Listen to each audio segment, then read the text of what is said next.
오늘도 귀한 찬양 진심으로 감사드립니다. 이 앞자리가 특별한 은혜가 부어지심이 있는 것 같아요. 밑에서는 오늘도 조금 불안했는데 올라오시니까 여지없이 은혜로운 찬양으로 하나님 앞에 영광 돌리게 돼서 참 감사합니다. 예. 우리 박 장로님이 늘 기다려집니다.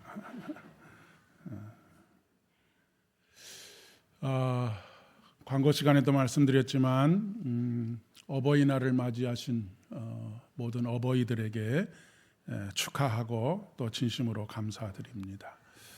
늘 하나님의 은혜 부어주심 가운데 마음의 평안과 기쁨과 감사가 넘쳐나는 그런 삶이 연속되기를 진심으로 축복합니다. 흔히 우리 인생을 혼자서 왔다가 혼자서 가는 것이라고 그렇게 표현을 하긴 합니다. 인간에게 있어서 고독과 외로움이라고 하는 것은 피할래야 피할 수 없음을 의미하는 것이 아닐까 싶습니다. 그런데 하나님께서는 사람을 처음 창조하신 이후에, 아담을 창조하신 이후에 사람이 혼자 있는 것이 좋지 아니하니 내가 그를 위하여 돕는 배필을 지으리라 라고 그렇게 말씀하셨습니다. 그러니까 올 때는 혼자 온다 할지라도 우리는 함께 더불어서 살아가는 그런 사람 존재이다라고 하는 것을 이야기해 주고 있는 것이죠. 하나님께서 사람을 창조하실 때 하나님의 형상으로 창조하셨다라고 하는 말의 의미가 여기에도 담겨져 있습니다. 하나님의 존재 방식은 홀로 존재하시는 것이 아니라 삼위일체 하나님께서 함께 더불어 존재하시는 분이시기 때문에 그렇습니다. 하나님의 존재 방식 자체가 우리의 삶의 존재 방식이 되어진다라고 하는 그런 이야기입니다.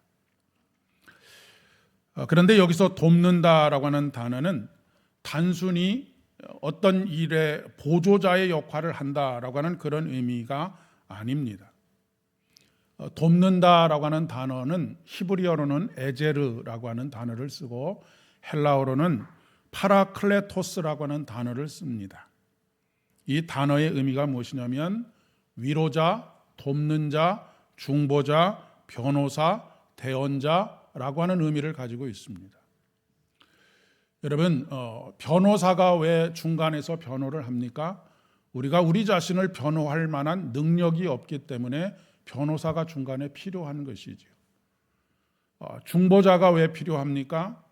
두 사람 간에 어떤 갈등이 생겼을 때 그 갈등을 두 사람 사이에서 해결할 수 없을 때 바로 그곳에 중보자가 필요한 것이죠. 우리 인생에 있어서 이런 역할을 하시는 분이 누구이시냐면 바로 또 다른 보혜사이신 성령 하나님이십니다. 보통 성령 하나님을 도우시는 분이라고 그렇게 고백을 합니다. 그것은 우리가 함부로 대하거나 부려도 되는 어떤 존재가 아니라 우리보다 훨씬 크시고 우리보다 훨씬 능력이 많으셔서 우리를 대신해서 변호해 주시고 우리의 삶에 있어서 대신 중재자가 되어주시는 분, 그리고 대언을 하여 주시는 분이라고 하는 그런 의미입니다. 우리는 결코 혼자 왔다가 혼자 가는 인생이 아닙니다. 성령 하나님께서 항상 우리와 함께 동행하시기 때문에 그렇습니다. 심지어는 우리가 맞이하게 될, 모든 인간이 맞이하게 될 죽음의 순간에도 성령께서는 생명으로 우리와 함께 하십니다. 그리고 그 순간 우리로 하여금 그 죽음의 터널을 극복할 수 있도록 하시는 능력으로 우리와 함께 하시는 분이십니다. 늘 우리 곁에 계시는 분이 바로 성령 하나님이십니다. 예수님께서는 육신을 입고 이 땅에 오셨습니다. 그리고 이 땅에 오셔서 공생의 3년을 살아가시는 동안에 늘 사람들 곁에 계셨습니다. 특별히 어떤 사람들 곁에 계셨느냐면 외롭고 고독하고 혼자 무엇인가를 스스로 해결할 수 없는 사람들의 편에 서 계셨습니다. 필요를 채워주셨고 위로해 주셨고 질병을 고쳐주셨고 또 하나님과 우리 사이의 중보자가 되어주셨습니다. 요한복음 17장의 말씀에 보면 중보자로서 대제사장적 기도가 기록되어져 있습니다.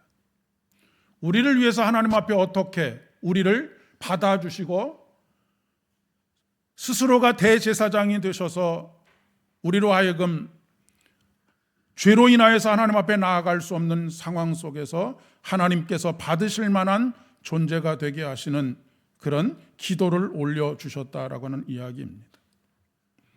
그러나 이제 부활하셔서 영광 중에 하늘에 올리우게 되셨습니다. 예수님께서 이 땅에서 공생의 삶을 사시는 동안에는 잠을 주무셔야 하는 시간도 있었고 또 식사를 하셔야 되는 순간도 있었습니다. 그때에는 무엇인가 잠잘 때에는 무엇인가를 할 수 없는 그런 시간들도 있으셨지만 그래서 육체적으로 함께 계실 때는 시간과 공간에 제약을 받으셨지만 부활하고 승천하셔서 또 다른 보혜사를 우리에게 보내주셨는데 그분은 졸지도 않으시고 주무시도 아니하시는 분이십니다. 그 어떤 순간에도 우리와 함께 계시고 우리를 위해서 일하시고 우리를 위로하시고 우리를 위해서 대언하시는 분이 바로 또 다른 보혜사이신 성령 하나님이신 것이죠. 그분은 시간과 공간에 제한이 없이 언제나 어디서나 우리와 함께 계십니다. 예수님께서 공생의 삶을 끝내신 이후에 부활하시면서 승천하시는 가운데 말씀하셨던 내가 너희를 지금 떠나는 것이 너희들에게 더 큰 유익이 된다라고 말씀하시는 이유도 여기 있습니다. 우리 육신의 부모도 마찬가지가 아닌가 싶습니다. 언제까지나 돕는 자가 되기는 어렵습니다. 심지어 어느 순간에는 자녀의 돌봄을 받아야 하기도 합니다. 그런 상황 속에서 우리가 부모가 돌아가시면 고아가 되었다라고 그렇게 이야기를 하지요. 그러니 자녀에게 부모가 해줄 수 있는 가장 큰 선물이 무엇이겠습니까? 언제나 시간과 공간을 초월해서 우리 곁에 있어주고 우리를 도와줄 수 있는 성령 하나님을 소개하는 것이고 그 성령 하나님과 함께 동행하는 삶을 살아갈 수 있도록 돕는 것이 바로 부모가 자녀에게 줄 수 있는 최고의 선물이라고 이야기할 수 있습니다. 부모가 잠잘 때에도 또 다른 보혜사이신 성령 하나님께서는 밤에도 주무시지 않으시고 우리를 도우시는 분, 우리를 위해서 대신 일하시는 분이시기 때문에 그렇습니다. 오늘 18절의 말씀에 보니까 내가 너희를 고아와 같이 버려두지 아니하고 너희에게로 오리라 라고 말씀하십니다. 더 깊은 사랑의 관계로 이끌어 주시는 것이죠. 또 다른 보혜사이신 성령께서는 진리의 영이십니다. 우리로 하여금 진리를 깨닫게 하시죠. 여러분, 진리라고 하는 것이 무엇입니까? 진리는 바로 예수 그리스도께서 나를 위하여 죽으심으로 말미암아 내가 구원을 얻게 되었고 이제는 그분의 은혜 안에서 하나님께서 책임져 주시고 돌봐주시는 아버지로서의 삶을 살아가도록 하는 그런 진리를 말하는 것이죠. 죄와 사망의 권세로부터 자유를 누리게 하시는 진리입니다. 또한 성령께서는 우리가 예수 그리스도와 사랑으로 연합하게 하십니다. 그날에는 내가 아버지 안에 너희가 내 안에 내가 너희 안에 있는 것을 너희가 알게 하리라 라고 말씀하고 계십니다. 하나님께서 부부가 한 몸을 이룰지니라 라고 말씀하시는 것도 바로 이와 같은 맥락 속에 있는 것이죠. 인간이라고 하는 존재는 한 몸을 이루어가는 존재라고 하는 것을 말씀하시는 것입니다. 이것이 바로 삼위일체 하나님에 대한 믿음의 고백과 맥락을 같이 하고 있다라고 하는 것이죠. 그런데 많은 경우에 연합의 기쁨을 누리지 못하면서 살아갑니다. 부부가 만나서 한 몸을 이루는 것이 하나님의 뜻일진데 한 몸을 이루지 못하고 서로가 나뉘어진 삶을 살아갈 때가 굉장히 많이 있다라고 하는 것이죠. 마음이 나누어져 있고 육체가 나누어져 살아갈 때가 굉장히 많이 있습니다. 신앙생활도 그러하지요. 하나님께서는 우리를 당신 안으로 초대하시고 우리 또한 하나님 또한 우리 안에 내주하시겠다라고 말씀하셨는데도 불구하고 우리는 그 안에 함께 연합하는 기쁨, 그 즐거움을 누리는 신앙생활을 하지 못할 때가 굉장히 많이 있다는 것입니다. 연합의 증거는 무엇일까요?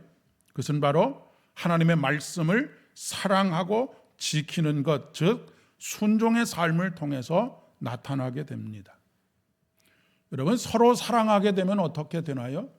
나를 주장하거나 나의 계획을 주장하는 것이 아니라 상대방의 이야기에 귀 기울여 듣고 상대방의 이야기에 반응하여서 적극적으로 그것을 수용하여서 내 것으로 삼는 것, 이것이 바로 사랑의 관계입니다. 그러니까 하나님과 우리와의 사랑의 관계라고 하는 것은 의무거나 아니면 어쩔 수 없이 해야 되는 어떤 책임이 아니라 사랑 때문에 그분의 말씀에 순종하는 그런 삶을 살아가는 것이죠. 그러나 예수를 믿는데도 불구하고 여전히 고아처럼 살아가는 이들이 참으로 많이 있습니다. 고아라고 하는 것은 어떤 존재입니까? 어디서도 도움을 받을 수 없는 존재입니다. 버려진 존재이지요. 그 어느 누구도 책임져 주거나 위로해 주거나 어떤 문제가 있을 때 중재자가 되어 줄 사람이 아무도 없는 그런 상황을 말하는 것입니다. 오늘 사도행전의 말씀에 보니까 그리스 아덴이라고 하죠. 아테네에서 복음을 전하던 사도 바울의 이야기가 기록되어져 있습니다. 이 아테네라고 하는 도시는 신들의 경연장이라고 말할 만큼 수많은 신들이 있었습니다. 신들 중에 신인 제우스 신으로부터 그리스 신화에 나오는 수많은 신들이 있습니다. 그런 수많은 신들 중에 그 중에 알지 못하는 신이 있었습니다. 이 본래 알지 못하던 신이라고 하는 신의 신상을 세우게 된 그 이유가 있었습니다. 이 아테네를 중심으로 해서 큰 전염병이 돌았습니다. 그런데 전염병이 수많은 사람들을 죽게 만들고 그런 가운데에서 그 어떤 방법도 찾을 수 없었습니다. 그래서 저마다 자기들이 섬기고 있는 신들에게 가서 제사를 드리게 되었죠. 하지만 그 수많은 신들에게 제사를 드렸음에도 불구하고 전염병이 멈추지를 않았습니다. 그래서 이들은 자신들이 알고 있는 신들로는 이 문제를 해결할 수 없겠구나라고 생각을 하고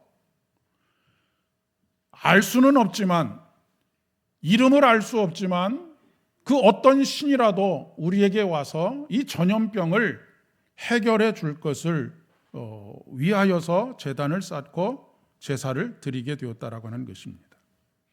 그리고 그 후에 전염병이 멈추고 도시의 문제도 해결이 되었습니다. 그러나 그들은 여전히 그 신의 이름을 알 수 없는 신이라고 그렇게 적어놓고 있습니다. 그 신이 누구인지 알려고도 하지 않았고 그 신이 누구인지 알 필요도 없었던 것입니다. 왜냐하면 얻을 것을 얻었기 때문에 그렇습니다. 우리의 신앙생활도 그렇게 할 때가 참 많이 있습니다. 하나님이 어떤 분이신지를 알고자 하는 것보다 우리 문제가 해결되는 것을 원하고 그 문제가 해결이 되면 더 이상 그분에 대해서 알고자 하는 것을 멈추는 경우들이 굉장히 많이 있다는 것이죠. 화장실 들어갈 때의 마음과 화장실 나올 때의 마음이 달라지는 경우들이 많이 있습니다.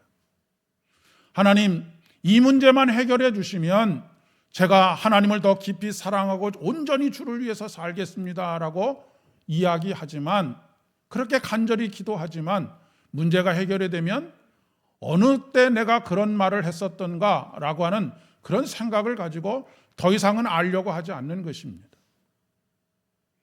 분명히 그 도시의 그 수많은 신들이 해결하지 못했던 그 전염병의 문제를 본인들이 알지는 못했지만 그 신에게 제사를 드리고 간절히 간구했을 때 전염병이 멈추게 되고 도시가 다시 생명력을 복원하게 되었음에도 불구하고 더 이상 알려고 하지 않았다라고 하는 것입니다. 사도 바울은 이 틈바구니를 비집고 들어가지요. 너희가 알지 못하고 섬기던 그 신이 모든 신들 위에 뛰어나신 하나님이시다라고 하는 것을 말씀하고 있습니다. 그분이 바로 부활하신 예수 그리스도라고 하는 것을 말씀하고 있는 것이죠. 어느 신도 위로할 수 없고 어느 신도 문제를 해결할 수 없었지만 하나님은 더 이상 알 수 없는 신이 아니라고 하는 것입니다. 늘 우리 곁에 계셔서 우리의 작은 신음소리까지도 들으시고 귀 기울여 들으시고 그것에 응답하시는 분이 바로 우리 하나님이시다라고 하는 것입니다. 그 하나님은 아테네 사람들이 섬기던 신과는 전혀 다른 신이었습니다. 아테네 사람들이 섬기던 신은 전쟁을 이기게 하는 강한 신, 강한 자의 편에 서 있는 신, 인간의 불안을 달래거나 개인의 안녕을 보장하는 데 그치는 그런 신들이었다라고 한다면 우리 하나님은 그런 하나님이 아니십니다. 오히려 십자가에 달리신 예수님께서는 억울함을 당한 자들의 편에 서셨던 하나님이십니다. 힘센 자의 편에 서서 승리를 보장하시는 것이 아니라 오히려 스스로 보호할 수 없는 고아와 과부와 객의 편에 서셔서 그들을 다시 세우시고 그들을 다시 일으키시는 하나님이시다라고 하는 것을 그들에게 알리고 있는 것입니다. 하나님은 스스로 고아의 아버지이시며 과부의 재판장이시라고 말씀하십니다. 나그네를 보호하시고 또한 고아와 과부를 붙드시는 분이시다라고 말씀하십니다. 우리 인생은 돕는 사람이 필요한 인생입니다. 우리 스스로 설 수 없는 인생이기 때문에 그렇습니다. 우리 홀로 있을 때는 고독과 외로움에 사무치게 되는 것이 우리의 인생입니다. 그러나 언제나 어디서나 우리를 떠나지 않으시고 우리 곁에 계시며 우리가 강하기 때문에 우리와 함께 하시는 것이 아니라 우리가 똑똑하고 능력이 뛰어나기 때문에 우리와 함께 하시는 것이 아니라 우리의 연약함 때문에 우리와 함께 하시고 우리를 그 연약함을 도우시는 하나님, 그 하나님이 바로 우리의 또 다른 보혜사이신 성령 하나님이시다라고 하는 것입니다. 그러므로 하나님의 자녀인 우리는 신을 사람의 기술과 고안으로 금이나 은이나 돌에다가 새겨서 만든 것과 같다고 생각해서는 안 됩니다 라고 오늘 사도행전의 말씀에서 사도 바울이 이야기하고 있습니다. 돌에 새겨진 것, 나무에 새겨진 것과 깊이 있는 교제가 불가능하지 않겠습니까? 여러분, 신앙생활이라고 하는 것은 인격적인 만남이 있어야 합니다. 나와 너의 관계가 되어야 한다라고 하는 것이죠. 나와 그것의 관계가 되어지게 되면 필요한 것들을 얻는 데서 그치고 그분의 깊은 사랑과 은혜를 깨달을 수 없게 되고 그분이 누구이신지를 알지 못하게 됩니다. 예를 들어서 여기 설교단이 있습니다. 이 설교단과 제가 인격적인 교제를 나누는 것은 아니지 않습니까? 설교단은 제가 설교를 하고 예배를 인도하는데 아주 귀하게 사용이 됩니다. 저의 필요를 채워주는 것이죠. 그러나 이것과 대화하거나 감정을 나누거나 인격의 교제가 있는 것이 아닙니다. 물건이라고 하는 것은 저의 필요를 채우는 것으로 만족하는 것이죠. 그러나 나와 너의 관계, 하나님과 우리의 관계는 그런 관계가 아닙니다.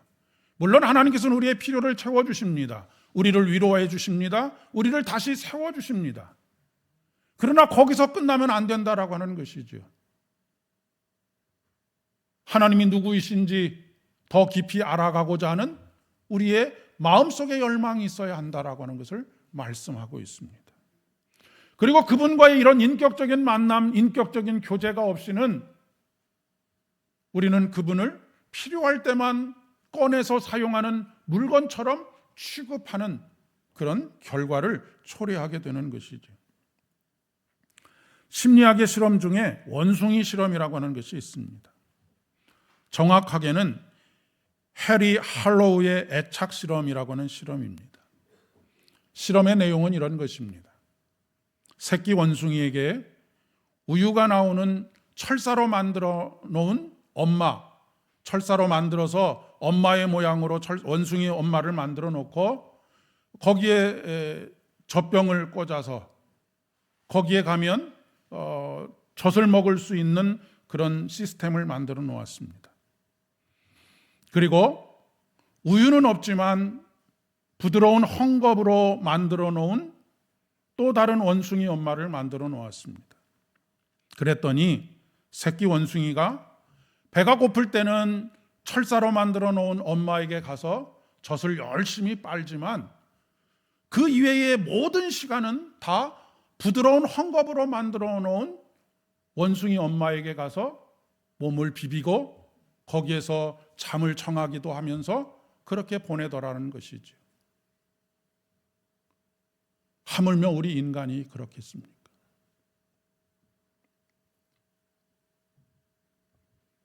단순히 영양 공급보다 신체적인 접촉과 온기가 더 필수적이라고 하는 것을 보여주는 것이죠. 여러분, 신앙생활에 있어서 가장 중요한 것이 뭐냐면 애착을 형성해 가는 것입니다. 하나님과 끊임없이 살과 살이 부딪히는 것처럼 인격적인 대화를 나누고 그분의 은혜와 사랑을 날마다 삶에서 감정적으로 오감을 통하여서 경험하면서 사는 것입니다. 그 가장 중요한 통로가 바로 기도라고 하는 통로인 것이죠. 기도는 내가 일방적으로 외치는 것이 아닙니다. 기도는 내가 이야기할 때에 하나님께서 그것에 귀 기울여 들으시는구나 라고 하는 것을 경험하는 것이죠. 그리고 우리가 잃어버린 기도의 한 부분은 우리가 기도한 만큼 하나님께 들어야 하는 것이죠. 여러분, 입이 하나이고 귀가 두 개인 이유 여러분 알고 계십니까? 입이 하나이고 귀가 두 개인 이유는 한 번 말하고 두 번 들으라고 하는 것입니다. 기도에도 똑같이 적용이 되는 것이죠. 우리가 하나님 앞에 한마디 간구한 것이 있다면 두 번 하나님께 귀 기울여 듣는 일들이 필요합니다. 이런 가운데 진정한 인격적인 교제가 일어나게 되는 것이죠. 그런데 이 애착이 형성이 되지 않으면 집착이 됩니다.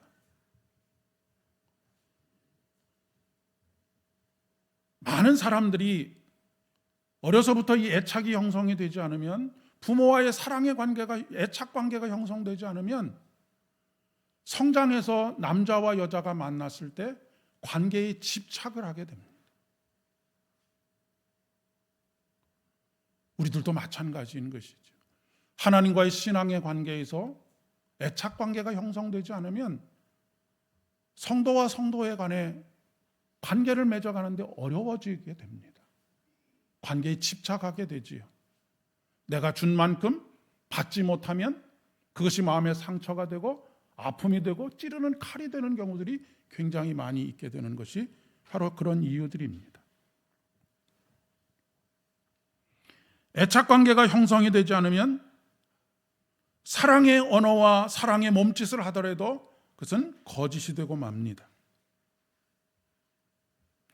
예수님을 사랑한다라고 하는 것은 구호가 아닙니다. 예수님을 사랑한다는 것은 예수님의 삶의 방식을 받아들이는 것이고, 예수님이 세상을 바라보는 방식을 받아들이는 것이고, 그 안에서 생명과 죽음을, 삶을 새롭게 이해하게 되는 것을 말하는 것이지. 그 사랑 안에서 우리는 두려움이 사라지게 됩니다. 왜냐하면 사랑 안에는 두려움이 없기 때문에 그렇습니다. 오늘 요한복음의 말씀이 쓰여진 배경이 있습니다. 초대교회의 형편이 그러했기 때문입니다. 초대교회 성도들은 지금 요한복음이 쓰여진 때가 AD 한 90년 이후라고 그렇게 본다면, 유대인들 공동체 안에서 예수를 믿는다는 이유 때문에 공동체에서 쫓겨나게 되었습니다. 회당에서도 쫓겨나고 그 사회 속에서도 왕따가 된 것입니다. 만약에 여러분들이 이 하성면에서 사는데 모든 사람들이 여러분을 본체만체하고 아무 일에도 끼워주지 않고 여기서 직업도 구할 수 없고 한다면 어떻게 되겠습니까? 고아처럼 내버려진 그런 상황이 되고 마는 것이죠. 아무도 의지할 수 없는 그런 신세가 되고 마는 것입니다.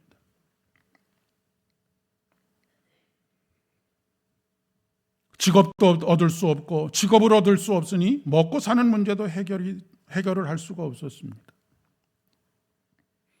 그들의 형편이 아무데도 의지할 곳이 없는 고아와 객과 과부의 신세가 되고 만 것입니다. 그런 그들에게 사도 요한은 예수님께서 하셨던 말씀을 지금 다시 되새기게 하시는 것이죠.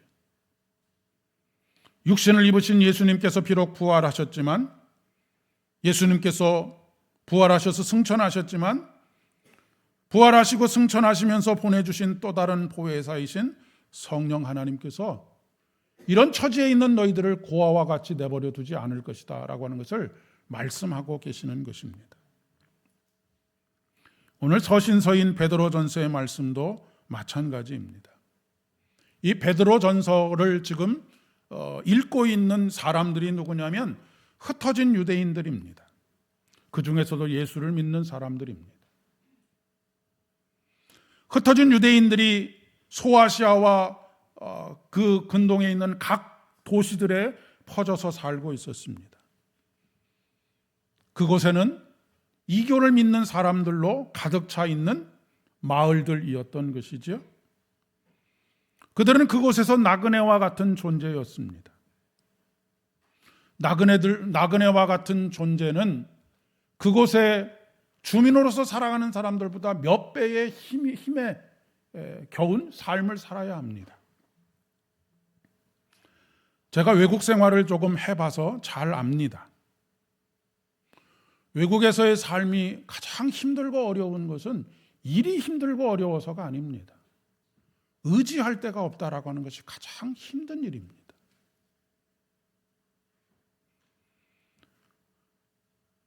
당장 아주 급하게 돈이 필요해도 누구에게 가서 돈을 빌려달라고 할 수가 없습니다. 목회를 하다가 깊은 마음에 어려움이 생겼을 때 누군가를 찾아가서 선배나 후배나 이곳에 있으면 지척에 다 깔려 있는데 그곳에서는 찾아가서 마음을 터놓고 이야기할 사람이 없습니다. 모든 것을 내가 다 해결을 해야 하는 것이죠. 그런 상황에 있는 흩어진 유대인 성도들에게 베드로가 전하는 메시지가 무엇입니까? 하나님께서 하늘 보좌에 앉으셔서 결국 불순종하는 권세자들을 굴복시키셨다라고 하는 소망을 그들에게 이야기하고 있는 것입니다. 오늘 우리가 온갖 삶의 어려움 속에서도 우리가 걸어가고 있는 이 복음의 길을 중단하지 말아야 할 이유가 바로 여기 있습니다. 오히려 선한 양심을 가지고 그 길을 계속해서 걸어가라라고 말씀하십니다. 선한 양심이라고 하는 것은 예수의 마음을 품는 것입니다. 예수의 마음은 높은 곳에 있는 것이 아니고 낮은 곳에 있습니다. 낮아진 우리의 삶의 자리에 찾아오시고 우리들 또한 낮아진 삶의 자리로 나아가라고 말씀하고 계십니다. 노아는 120년 동안 홍수를 준비했습니다. 120년 동안 온갖 조롱과 멸시를 당하면서 그 일을 준비했습니다. 우리들의 삶도 마찬가지라고 이야기할 수 있습니다. 우리 사회가 시대가 가면 갈수록 인간 소외가 깊어지게 될 것입니다. 그런 상황 속에서 우리가 단순히 예수 믿고 구원받으십시오, 교회 나오십시오가 아니라 우리가 예수의 작은 제자들이 되어서 외로움과 고독 속에 있는 이들을 찾아가고 그의 곁에 있어주는 것, 그것이 위로가 되고 힘이 됩니다. 그리고 영원히 그 곁에 있어줄 성령 하나님을 소개하는 것, 그것이 바로 우리가 우리의 삶을 통해서 또 다른 보혜사와 더불어 함께 걸어가야 할 길이라고 그렇게 믿습니다. 함께 기도드리도록 하겠습니다. 은혜가 풍성하신 아버지 하나님, 감사를 드립니다. 오늘도 우리 곁에 계시고 우리 안에 계시고 우리 앞에 계시며 우리 뒤에 계시고 언제나 어느 순간에나 우리와 함께 동행하여 주심을 인하여 감사를 드립니다. 우리가 낙심하였을 때 우리 곁에 계셔서 소망을 주시고 우리가 질병 가운데 있을 때 우리 곁에 계셔서 우리를 돌보아 주시고 치료하시는 우리 주님을 날마다 갈망하며 주의 영으로 충만하기를 간절히 소망합니다. 아버지 하나님, 어느 순간도 우리를 고아와 같이 내버려 두지 아니하시는 우리 주님의 영광의 풍성함 가운데 날마다 주의 구원을 보고 경험하는 우리의 믿음의 여정 되어질 수 있도록 은총을 더하여 주시옵소서. 예수님의 이름으로 간절히 기도드립니다.